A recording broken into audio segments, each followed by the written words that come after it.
Chole masala curry. తెల్లటి కాబూలీ శనగలు, గోధుమ రంగులో ఉండే దేశీ శనగలు వేటికవే మహారుచి.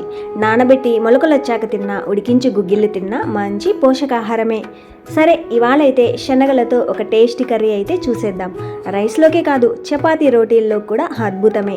Simple and tasty chole masala curry కోసం ముందుగా శనగల్ని ముందు రోజు నైటే నానబెట్టుకోవాలి. ఈ శనగలు 100 గ్రామ్స్ అయితే ఉంటాయి. అంటే దాదాపుగా ఒక 3 గుప్పెళ్ళ శనగలు అయితే ఉండొచ్చు.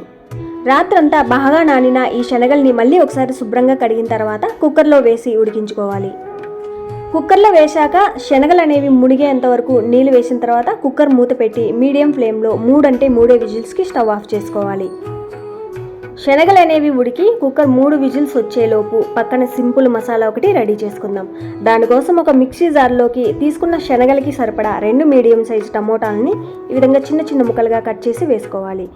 అల్లం ఒక 2 ముక్కలు, ఒక 5-6 దాకా తొక్క తీసిన వెల్లుల్లి రెబ్బలతో పాటు జీడిపప్పు ఒక 6 దాకా, ఎండు కొబ్బరి ముక్కలు ఒక 7-8 దాకా వేసుకోవాలి. ఆ తర్వాత వీటిని నీళ్ళు అవసరం లేదు, ఇందులో టమోటా వేసాం కాబట్టి నీళ్ళు అవసరం లేకుండానే మెత్తని పేస్ట్లా అయితే గ్రైండ్ చేసుకోవాలి. చూడండి, ఈ మాత్రం మెత్తగా అయితే గ్రైండ్ చేసుకోవాలి. మసాలా రెడీ చేసుకున్న తర్వాత ఇప్పుడు వెళ్ళి కుక్కర్లోని శనగల సంగతి చూద్దాం. అన్ని కుక్కర్లు ఒకేలా పనిచేయకపోవచ్చు. మీడియం ఫ్లేమ్లో ఒక 3 విజిల్స్కి ఇక్కడ ఈ స్టేజ్లో ఈ శనగలు అనేవి మెత్తగా ఉడకలేదు అనుకుంటే మళ్ళీ ఒక విజిల్ పెట్టి మెత్తగా ఉడికించుకోవాలి. ఫైనల్గా శనగలు అనేవి పలుకులుగా లేకుండా మెత్తగా ఉడికించుకోవాలని గుర్తుంచుకోవాలి. ఆ తర్వాత కడాయిలో ఒక 4-5 స్పూన్స్ దాకా ఆయిల్ వేసుకోవాలి. ఆయిల్ హీట్ అయిన తర్వాత ఒక పెద్ద సైజు ఉల్లిపాయని ఈ విధంగా చిన్న చిన్న ముక్కలుగా కట్ చేసి వేసుకోవాలి.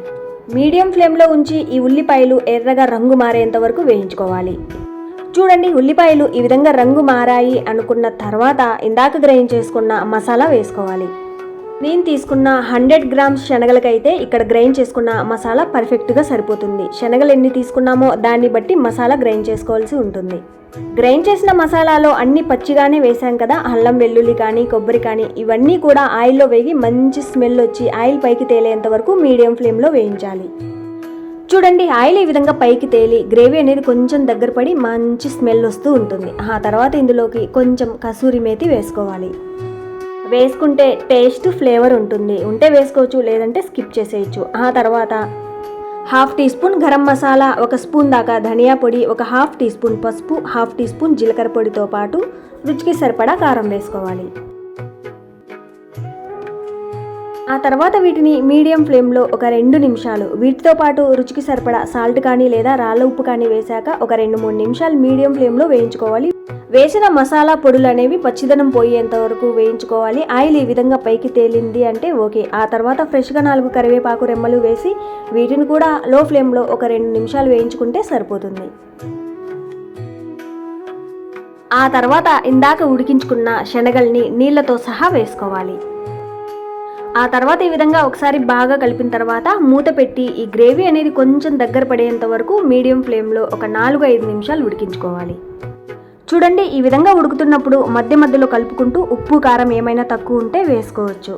ఫైనల్గా గ్రేవీ అనేది కొంచెం దగ్గర పడేంత వరకు ఉడికించుకోవాలి మీడియం ఫ్లేమ్లో మధ్య మధ్యలో కలుపుకుంటూ.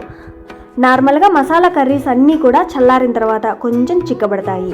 దాన్ని బట్టి ఫైనల్గా గ్రేవీ ఎలా ఉండాలో దానికి తగ్గట్టు ఇక్కడ స్టవ్ ఆఫ్ చేసుకోవచ్చు. ఉప్పు కారం అంతా ఓకే అనుకున్నాక ఉంటే కొంచెం కొత్తిమీర చల్లి ఒకసారి బాగా కలిపి స్టవ్ ఆఫ్ చేసుకోవాలి. అంతే, అయిపోయింది chole curry. Protein rich. Rice, chapati, రోటీలోకే కాదు పూరి, దోశ, ఇడ్లీల్లో కూడా చాలా బాగుంటుంది. ట్రై చేసి చూడండి, మీకే తెలుస్తుంది ఎంత బాగుంటుందో. సరే అయితే మరో సింపుల్ రెసిపీతో మళ్ళీ కలుద్దాం. Thank you for watching.